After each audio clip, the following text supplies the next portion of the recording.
अब्बू मुझे तलाक चाहिए और आज ही चाहिए। ससुर जी अपनी बेटी को समझाइए, अच्छी खासी हमारी जिंदगी गुजरी है, ये तलाक की बात कहाँ से आ गई। बस अब्बू मैं इस शख्स के साथ नहीं रह सकती, मुझे तलाक चाहिए और अभी चाहिए बस। अरे बेटा कोई वजह तो होगी, ये क्या बात हुई मुझे तलाक चाहिए तलाक चाहिए। शादी जो है ये कोई गुड्डी गुड्डे का खेल नहीं है, सोच समझ के रिश्ते तय होते हैं। और मुझे ये समझ नहीं आ रही कि तुम ये तलाक मांग क्यों रही हो। तुम दोनों ने अच्छी खासी अपनी पसंद की शादी की है, फिर आज इस नौबत पर क्यों।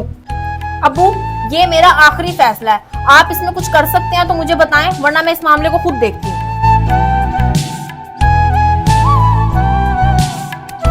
ससुर जी अच्छा खासा हमारा घर चल रहा था, पता नहीं इसे क्या हो गया। मैं भी यही तो सोच रहा हूँ कि अचानक से इसके जहन में तलाक वाली ख्याल क्यों आ रहे हैं। मैं तो ये हरगिज नहीं चाहता कि हम दोनों में दूरियां हों।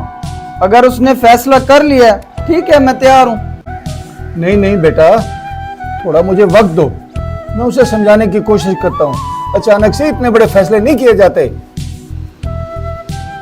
बेटा मेरे घर के बाहर क्यों खड़ी हो, अंदर आप क्यों नहीं गई। अब्बू मैं अंदर कैसे जाती, घर वाले इतना बड़ा ताला लगाकर गए हुए हैं घर पे।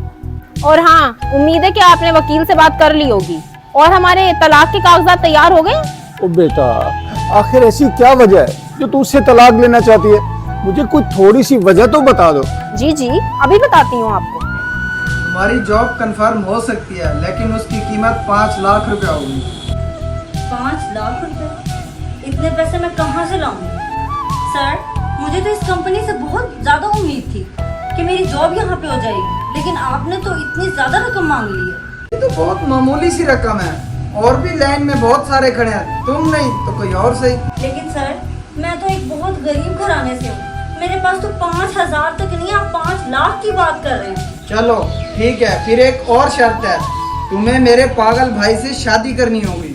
अरे नहीं नहीं, मैं उससे शादी नहीं कर सकती, इससे अच्छा तो ये मुझे ये जॉब ही कबूल नहीं है। सोच लो, इससे तुम्हारी लाइफ सेटल हो सकती है।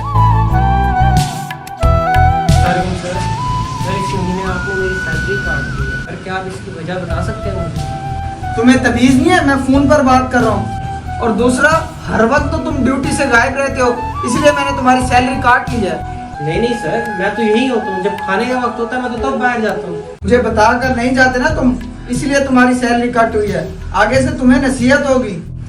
वो जो फंड हॉस्पिटल जाना था ना, वो हॉस्पिटल नहीं गया, वो हमारी जेब में है।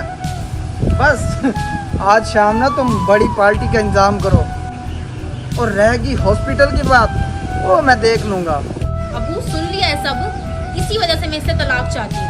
एक तो ये गरीबों का हक खाता है, इसके पास कोई भी जॉब के लिए आता है तो ये एक्स्ट्रा रिश्वत मांगता है उनसे, उनकी गरीबी का फायदा उठाता है। इसके पास इतना पैसा है, ये अपने पैसे का गलत इस्तेमाल करता है। अब्बू आपने हमेशा सच्चाई और ईमानदारी के रास्ते पे चलने की तरकीब की है, और मैं ऐसे धोखेबाज इंसान के साथ जिंदगी नहीं गुजार सकती। बेटा बात तो तुम्हारी सही है, लेकिन इंसान खता का पुतला है, उससे गलती हो गई है तो उसको मौका देते हैं, वो अपनी गलती सुधार ले। अब्बू ऐसा मुमकिन ही नहीं है, मैंने बहुत कोशिश कर ली। आप जॉब कर सकती हैं, मैं आपको जॉब देने के लिए तैयार हूँ। लेकिन सर इस जॉब को देने के लिए आपने जो डिमांड मेरे सामने रखी है, मैं उसको पूरा नहीं कर सकती। अरे नहीं नहीं, तुम्हें कुछ भी देने की जरूरत नहीं है, बस तुम आज से अपने काम पर लग जाओ। क्या सच में सर?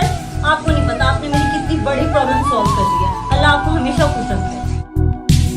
सर इस बारी 1 महीने की जगह 2 महीने की सैलरी आ गई है, मैं वजह पूछ सकता हूँ?